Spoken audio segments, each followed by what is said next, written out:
എന്നൊക്കെ പറയുന്നത് കേട്ടോ. ഓക്കെ, അപ്പൊ ആ ഒരു കാര്യം വെച്ച് നോക്കുകയാണെങ്കിൽ സഞ്ജുട്ടിക്ക് എങ്ങനത്തെ വീഡിയോ ഇട്ടാലും 2 ലക്ഷത്തിന്റെ അടുത്ത് വ്യൂസ് കിട്ടൂല. ഓക്കെ, കിട്ടൂട്ട വീഡിയോക്ക് 2 ലക്ഷത്തിന് മുകളിലെ വ്യൂസ്, പിന്നെയുള്ള വീഡിയോസിനൊക്കെ 4 ലക്ഷം 5 ലക്ഷം വ്യൂസ് ആണ്. ഓക്കെ, അപ്പൊ സഞ്ജുട്ടിക്ക് ഇപ്പൊ ഒരു കമ്മിയെ താറ്റി പറഞ്ഞ വീഡിയോസ് ഒക്കെ അപ്ലോഡ് ചെയ്തു, അതിനും ഒരുപാട് പൈസ ഒക്കെ ഉണ്ടാക്കിയത്. സഞ്ജുട്ടിക്ക് ഇവിടെ വീഡിയോ എടുക്കാൻ അപ്പുറത്ത് 2 കണ്ടത്തിലെ ആൾക്കാർക്ക് അറിയാൻ സാധിക്കുന്ന ഒച്ചയും ബഹളം കൊണ്ട്. കാരണം ഹലോ മനസ്സുമാർക്ക് ഓൺലൈൻ മോണിന്റെ മറ്റൊരു പുതിയൊരു വീഡിയോയിലേക്ക് സ്വാഗതം.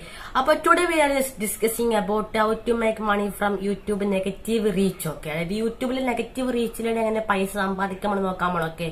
അതിന് ഗ്ലാമർ മിസ്റ്റേക്ക് സ്പെല്ലിംഗ് കൊണ്ട് നമുക്ക് നമ്മൾ പാവാണ്. പക്ഷെ നമുക്ക് ഒന്നറിയാം, യൂട്യൂബിൽ നെഗറ്റീവ് ഇല്ലെങ്കിൽ ഏതൊരു യൂട്യൂബറും വളർന്നു വരാൻ സാധിക്കില്ല. ഓക്കെ, അതായത് ഇപ്പൊ വല്ല വില്ലേജ് കുക്കിംഗ് ചാനൽ ആയിക്കോട്ടെ, ഫിറോസിക്കൽ ചാനൽ ആയിക്കോട്ടെ, ഏതൊരു ചാനലാണെങ്കിലും നെഗറ്റിവിറ്റി ഒരു പ്രാവശ്യം ബാധിച്ചവരാണോ ഒക്കെ അവരൊക്കെ. അപ്പൊ നെഗറ്റിവിറ്റി ഇല്ലാതെ യൂട്യൂബിൽ വളർന്നു സാധിക്കുന്ന വെച്ചാൽ ഒരു എബ്സൈറ്റിൽ ഇല്ലാന്ന് വേണമെങ്കിൽ സാധിക്കും, അല്ലാണ്ട് പറയാം. പക്ഷെ അപൂർവം ചില ചാനൽസ് ഒക്കെ വളർന്നു വന്നിട്ടുണ്ടോ. ഓക്കെ, അപൂർവം ചില ചാനൽസ് എന്ന് പറയുമ്പോൾ അപ്പോൾ നമുക്ക് പറയാണെങ്കിൽ യൂട്യൂബ് ഈക്വൽ ടു നെഗറ്റിവിറ്റിനെ വേണമെങ്കിൽ പറയാം. ഓക്കെ, ഇപ്പൊ ഉദാഹരണം എന്റെ ഒരു കാര്യത്തിൽ തന്നെ ഞാൻ ഇപ്പോൾ കഴിഞ്ഞ കുറച്ച് ദിവസം മുമ്പേ ആ വീഡിയോ അപ്ലോഡ് ചെയ്തിട്ടുണ്ട് യൂട്യൂബിൽ, ഒരു സെലിബ്രിറ്റീസിന്റെ ഒരു വീഡിയോ ഒക്കെ. അപ്പൊ അതിന്റെ താഴത്ത് അവരുടെ ഫാൻസ് കൂത്തിത്തീരുന്ന നെഗറ്റീവാണ് ഒരുമാതിരി നെഗറ്റീവാണ്. ഓക്കെ, അതിനുശേഷം ആ ഒരു വീഡിയോ പബ്ലിഷ് ആയിട്ട് കുറച്ച് സമയത്തുള്ള ആ സെലിബ്രിറ്റി ആ ഒരു വീഡിയോ കാണുകയും ആ വീഡിയോക്ക് താഴെ കമന്റ് ചെയ്യുകയും ചെയ്തു. അപ്പൊ പോസിറ്റീവായിട്ട് കമന്റ് ചെയ്യുകയും ചെയ്തപ്പോൾ പിന്നെ നെഗറ്റീവിൽ കമന്റ് എല്ലാവരും ആ കമന്റ് ഡിലീറ്റ് ചെയ്ത് പോസിറ്റീവിൽ കമന്റ് ചെയ്യാൻ തുടങ്ങി. അപ്പൊ എനിക്ക് പറയാനുള്ളൂ, യൂട്യൂബിൽ ഏതൊരു വീഡിയോ ചെയ്താലും നല്ലൊരു വീഡിയോ കാണാൻ നെഗറ്റിവിറ്റി കിട്ടുന്ന സമയമാണ്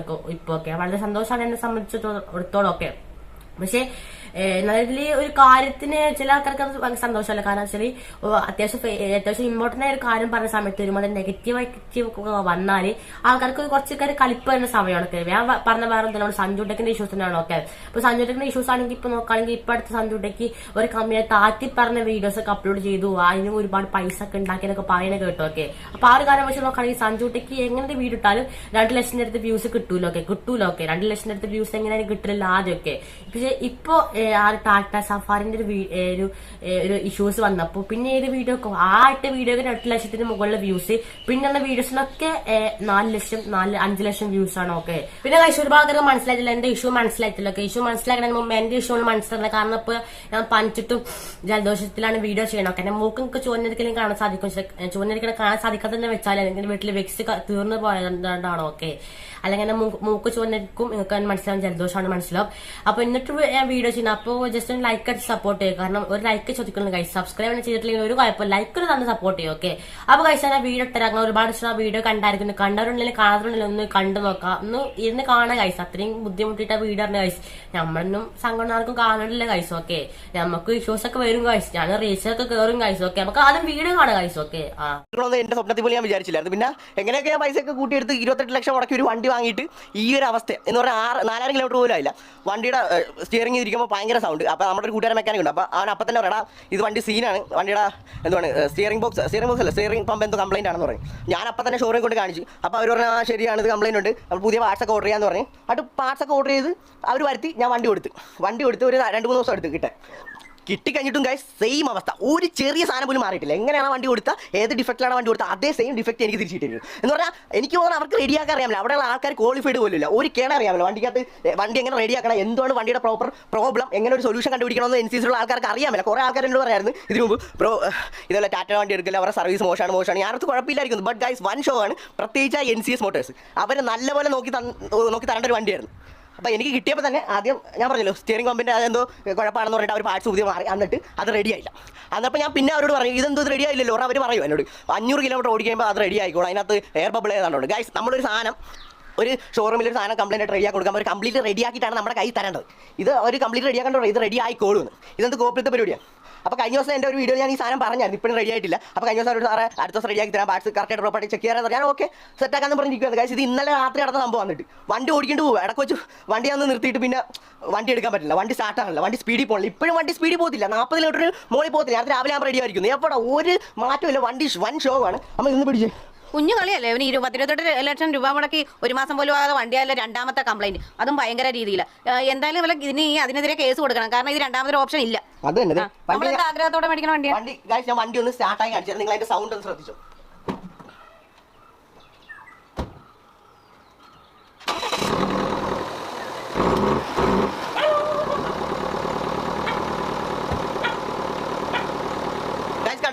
ഇതെന്തോ ട്രക്കാ അറിയാൻ മേലായിട്ട് ചോദിക്കും എന്തൊരൊച്ചയാണ് ഈ സാധനത്തിന്. പിന്നെ വണ്ടിയുടെ അകത്താണെങ്കിൽ ഇപ്പൊ വേറെ എന്തോ സിമ്പിളൊക്കെ ഇത് കാണിക്കട്ടെ. കണ്ട ഇപ്പൊ ഈ 2 സിമ്പിൾ മാത്രമേ ഉള്ളൂ. പക്ഷേ ഇന്നലെ ഈ സിമ്പിളൊന്നും അല്ലായിരുന്നു. ഇവിടെ മൊത്തം കുറെ ചിഹ്നമൊക്കെ എഴുതി കാണിക്കുമായിരുന്നു. വണ്ടി കംപ്ലൈന്റ് ആണ്. എന്റെ ഫോണിലെ ആപ്പിനകത്ത് മെസ്സേജ് വന്നത് വണ്ടി കംപ്ലൈന്റ് ആണ്, അടുത്തുള്ള ടാറ്റ ഷോറൂമിനെ കോൺടാക്ട് ചെയ്യണമെന്ന്. അപ്പൊ ഗൈസ് എനിക്ക് ഇത്ര പറയാനുള്ളൂ, ഇത്ര ഡിഫക്റ്റീവ് ആയിട്ടുള്ള ഒരു പ്രൊഡക്റ്റ് ആണ് അവരെനിക്ക് തരേണ്ടത്. അല്ലെങ്കിൽ നമ്മൾ എന്നെ പോലത്തെ കൺസ്യൂമർ കൊടുക്കേണ്ടത്. അത് പ്രോപ്പർലി ചെക്ക് ചെയ്യേണ്ട കാര്യമാണ്. NCS മോട്ടോഴ്സ് നിങ്ങൾ കാണിക്കുന്ന വെറും ഇല്ലായ്മയാണ്, വെറും മോശമാണ്. എന്ന് പറഞ്ഞാൽ നമ്മളൊരു കൺസ്യൂമറെ പറ്റിക്കുകയല്ലേ ചെയ്യേണ്ട. നിങ്ങളൊരു സാധനം ഡെലിവറി ചെയ്യുമ്പോൾ അത് പ്രോപ്പറായിട്ട് ക്വാളിറ്റി ചെക്ക് ചെയ്യണം. ഈ സാധനത്തിന് എന്തെങ്കിലും ഡിഫക്റ്റ് ഉണ്ടോ ഇല്ലെന്ന് തറവിലി ചെക്ക് ചെയ്യണം. പക്ഷെ നിങ്ങൾ അങ്ങനെ ഒന്നും ചെക്ക് ചെയ്യാണ്ട് എന്നെ പറ്റിച്ചിരിക്കണം. ആദ്യം പറയാം, എത്ര പൈസക്കൊന്നും വിലയില്ല. അറിയാൻ വേണ്ടി ചോദിക്കും. 28 ലക്ഷം മുടക്കിച്ച് മൂഞ്ചി അവസ്ഥയാണ് കേസ് എൻ്റെ ഒക്കെ. അതാണ് ഞാൻ ഒന്നെങ്കിൽ കേസ് കൊടുക്കും. ഞാനിപ്പോൾ അവർ വിളിക്കാൻ പോവാം. ഇതുവരെ ഞാൻ വിളിച്ചിട്ടില്ല. ഞാൻ രാവിലെ റെഡി ആയിരിക്കും. എന്തായാലും ഈ കാര്യത്തിൽ വിളിക്കാമെന്ന് പറഞ്ഞ് നിൽക്കുകയാണ്. എന്തായാലും കൈസ് ഇപ്പം വിളിക്കാം, അല്ലാണ്ട് ഇപ്പം തന്നെ വിളിക്കാം. ലൗട്ട് നിങ്ങളെ കേൾപ്പിച്ചു തരാം കൈസ്. നിൽക്കി ഇപ്പോൾ വിളിക്കാം. കൈസ് കോൾ കൊണ്ട. ഹലോ എടാ, അറിയാൻ വേണ്ടി ചോദിക്കുമോ? നിങ്ങൾ എന്നെ പറ്റിക്കുവാണ്. അറിയാൻ വേണ്ടി ചോദിക്കുമോ? ഈ വണ്ടിക്ക് വല്ല കുഴപ്പമാണോ? വല്ല കംപ്ലൈൻറ്റ് വണ്ടി എടുത്താണ് എൻ്റെ തല കെട്ടി വെച്ചത് തന്നിരിക്കണം. ഹലോ ആ എടാ, ഇന്നലെ ഈ വണ്ടി ഞാൻ രാത്രി വന്ന് ടൗണിൽ പോയിട്ട് തിരിച്ചു വന്ന വഴിക്ക് വണ്ടി നിന്നു. പിന്നെ വണ്ടി എടുക്കാൻ പറ്റില്ല. വണ്ടി ഇപ്പോഴും ചവിട്ടിയിട്ട് വണ്ടിക്ക് പവർ വന്നില്ല. വണ്ടി 40 കിലോമീറ്റർ മുകളിൽ വണ്ടി സ്പീഡിൽ പോകണമില്ല. വണ്ടിക്ക് പവർ എന്ന് പറഞ്ഞ സാധനമില്ല, ഭയങ്കര സൗണ്ട് ഓവർ ഹിറ്റും. എടാ, എനിക്ക് എന്തെങ്കിലും ഡിഫക്റ്റ് വണ്ടിയെ നിങ്ങൾ പറ്റിച്ചിരിക്കണം. ഞാൻ മൊത്തത്തിൽ സീനാക്കൊള്ളിയാ ഈ നിങ്ങളെ. അപ്പൊ കഴിച്ചിട്ടാണ് വീഡിയോന്റെ ബാക്കി ഒരുപാട് ഞാൻ ലാഗ് അടുപ്പിച്ചിട്ടില്ല എന്ന് വിചാരിച്ചിട്ടാണ് നമ്മൾ വീഡിയോ പഠിച്ച് സ്റ്റോപ്പ് ചെയ്ത് നോക്കി. അപ്പൊ ഇതിന് ഒരുപാട് പാർട്ടൊക്കെ സഞ്ജയ് യൂട്യൂബ് ചാനലിൽ കയറി നമുക്ക് കാണാൻ സാധിക്കും. ആണെങ്കിലും കണ്ടാവാൻ നിർബന്ധമില്ല, എന്നാലും കണ്ടൊക്കെ ഗൈസ്, പാവല്ലേ ഗൈസ്. എന്തെങ്കിലും നെഗറ്റീവ് സപ്പോർട്ട് കിട്ടിക്കോട്ടെ എന്ന് ഞാൻ പറയുന്നില്ല ഗൈസ്. കാരണം എന്താ വെച്ചാൽ ഇപ്പൊ നിങ്ങൾക്ക് അറിയാം ഗൈസ്, ഞാൻ ഉദാഹരണം പറയുകയാണെങ്കിൽ ഞാനൊരു നെഗറ്റിവിറ്റിയിൽ പൈസ ഉണ്ടാക്കാൻ കാണിച്ചത്. ഓക്കെ, ഇപ്പൊ ഉദാഹരണം പറയുകയാണെങ്കിൽ ഞാനിപ്പോ ഒരു ഫോൺ മേടിച്ചു, സാംസങ്ങിന്റെ ഒരു ഫോൺ. ഓക്കെ, ആ ഫോൺ മേടിച്ചെന്ന് പറഞ്ഞാൽ ഞാനൊരു സെക്കൻഡ് ഹാൻഡ് ഫോണാണ് പോയി മേടിച്ചത്. ഓക്കെ, സെക്കൻഡ് ഹാൻഡ് ഫോൺ എന്ന് പറയുമ്പോൾ സാധാരണ വേനക്കാട്ടിൽ പകുതി വരക്കാണ് ആ ഒരു ഫോൺ മേടിച്ചത്. ഓക്കെ, സാധാരണ വേനക്കാട്ടിന് കിട്ടുന്ന പകുതി. ഓക്കെ, ആ ഒരു സാധനം ഞാൻ പെരയൊക്കെ മേടിച്ചിട്ട് 4-5 ദിവസം ഉപയോഗിച്ചിട്ട് അതിന് അവരുടെ ഭാഗത്ത് നിന്ന് ഇഷ്യൂസ് കാരണം അത് കേടായപ്പോൾ കഴിച്ച് എനിക്ക് ഒരിക്കലും ആ ഒരു കമ്പനിയെ കുറ്റം പറഞ്ഞ് വീട് കാര്യമില്ല. ഓക്കെ, അവരുടെ ഭാഗത്ത് അവർ നോക്കി സെക്കൻഡായി സെയിൽ ചെയ്യാമായിരുന്നു പറഞ്ഞാൽ ചെറിയൊരു വീഡിയോസ് ഒക്കെ യൂട്യൂബിൽ അപ്ലോഡ് ചെയ്യാം. ഓക്കെ, പക്ഷെ വലിയ കാര്യം തന്നെ. പക്ഷെ ഞാൻ സെക്കൻഡ് ഒരു ഫോൺ വാങ്ങി, ആ ഫോൺ കേടെന്ന് പറഞ്ഞാണ്ട് ഒരു 48 വീഡിയോസ് യൂട്യൂബിൽ അപ്ലോഡ് ചെയ്ത് 1 മില്യൺ വ്യൂസ് ഒക്കെ വാങ്ങിയിട്ട് രാജവനെ പോലെ നടന്ന അതിന് നമുക്ക് വേണമെങ്കിൽ നെഗറ്റിവിറ്റി അല്ലെങ്കിൽ ബാക്കിയുള്ള കമ്പനിക്കാരെ താഴ്ത്തി പറഞ്ഞു, കമ്പനിക്കല്ല ആ കടക്കാരെ താഴ്ത്തി പറഞ്ഞ വീഡിയോ ഷെയർ ആക്കുക. ഇത് ഒരാൾ കഷ്ടപ്പെട്ട് രാപ്പകല്ല അധ്വാനിച്ചുണ്ടാക്കിയ പൈസ. ഒക്കെ അധ്വാനം നല്ല അധ്വാനം യൂട്യൂബിൽ കയറാൻ സഞ്ജുട്ടിക്ക് ഇവിടെ വീഡിയോ എടുക്കാൻ അപ്പുറത്ത് 2 കണ്ടത്തിലെ ആൾക്കാർക്ക് അറിയാൻ സാധിക്കുന്ന ഒച്ചയും ബഹളം കൊണ്ട്. കാരണം അത്തരത്തിൽ എഫേർട്ടിൽ തന്നെ സഞ്ജുട്ടിക്ക് പോലത്തെ വ്ളോഗേഴ്സ് ഒക്കെ വീഡിയോസ് എടുക്കണം. നോക്കി ഞാൻ ഇവിടെ AC റൂമിലിട്ട് കുത്തിരിക്കണം. നോക്കി അത്തരത്തിലെ ഭയങ്കര എഫേർട്ട് എടുത്തത്. കാരണം അത്രയും കഷ്ടപ്പെട്ട് അധികം ഫുഡ് ദൂത്തടിച്ചാതെ ഫുഡ് വേസ്റ്റ് ആക്കാതെ അങ്ങനെ കഷ്ടപ്പെട്ട് 28 ലക്ഷം രൂപക്കൊക്കെ ഒരു സാധനം വാങ്ങിയിട്ട് ആ ഒരു സാധനം വാങ്ങിയിട്ട് ഒരു മാസം ഇത്ര കംപ്ലൈന്റ് ഒക്കെ വരാൻ ആർക്കാലും കലിപ്പം കഴിച്ചു. അത് വീഡിയോ ചെയ്യുന്ന തെറ്റില്ല. കാരണം സൺസിന്റെ ലൈഫ് ടൈം വ്ളോഗറാണ്. ആണ് വരെ തെറ്റ് എനിക്ക് തോന്നിയിട്ടില്ല. പിന്നെ ഒരുപാട് വീഡിയോസ് ഒക്കെ ചെയ്തിട്ട് പറഞ്ഞപ്പോൾ ആർക്കായാലും സംശയം തോന്നിപ്പോ സ്വാഭാവികം തോന്നിപ്പോയി. പക്ഷെ അതൊന്നും സീനല്ല ഗൈസ്. കാരണം ഇപ്പൊ ഫുള്ള് നെഗറ്റീവ് ആണല്ലോ ഏത് ഗൈസ്. ഓക്കെ, പിന്നെ ഞാൻ നേരത്തെ പറഞ്ഞ ഫോണിന്റെ കാര്യം നോക്കുകയാണെങ്കിൽ തന്നെ ഒരാളൊരു പുതിയ ഫോൺ വാങ്ങി. പുതിയൊരു ഫോൺ പറഞ്ഞാൽ ഞാൻ നേരത്തെ പറഞ്ഞ ആ ഫോൺ തന്നെ വാങ്ങിയത്. പക്ഷെ സെക്കൻഡ് ഫോണിലെ പുതിയ ഫോണാണ്. ഏകദേശം ഒരു 50,000-48,000 രൂപന്റെ ഫോൺ വാങ്ങിയേക്കാം. ആ ഫോൺ വാങ്ങിയിട്ട് പിറ്റേ 2 ദിവസത്തിനുള്ളിൽ ആ കേടെന്ന് പറഞ്ഞാൽ ആ ഒരു കമ്പനിക്കാരെ കുറ്റമാണെങ്കിൽ മൊബൈൽ ഷോപ്പറെ കുറ്റമായിട്ട് കാര്യമുള്ള ഗൈസ്. കാരണം അത് ആരും ഉപയോഗിച്ചത് ഒരു ഫ്രഷ് ഫോൺ വാങ്ങിയിട്ട് ഗൈസ് അങ്ങനെ സംഭവിച്ചാൽ ഗൈസ് എന്താ ഗൈസ് അതിനൊക്കെ പറയാം. അതിനൊക്കെ 48 വീഡിയോസ് ഇട്ടാ പറയാം ഗൈസ്, ചീറടിച്ച് പൊടിക്കണം ഗൈസ്. ഓക്കെ, അതാണ് ഞാൻ പറയത്തില്ല. ഓക്കെ, അപ്പൊ എനിക്ക് ഇത്ര പറയാനുള്ളൂ ഗൈസ്.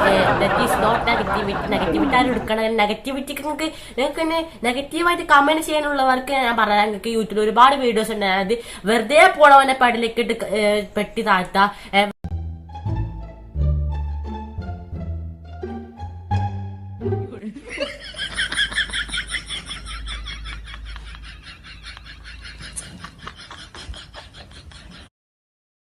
വെറുതെ സംസാരിക്കുന്നവരുടെ മുകളിലേക്ക് പെരുമാറിനെടുത്തെറിയ.